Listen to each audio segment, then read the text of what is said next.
Hello, music classes. I'm here to show you another tutorial on how to record your solfege major scale. So what you need to do is go into Seesaw and you will see an activity. And I've already uploaded the picture to show that to you. So you're going to add a student response.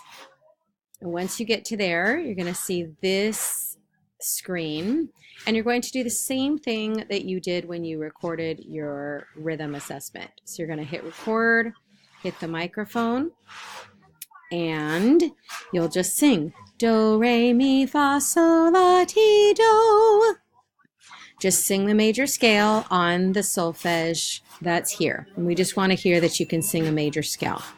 And then submit again, and I'm going to post it to everyone. I think that's something that only I can do.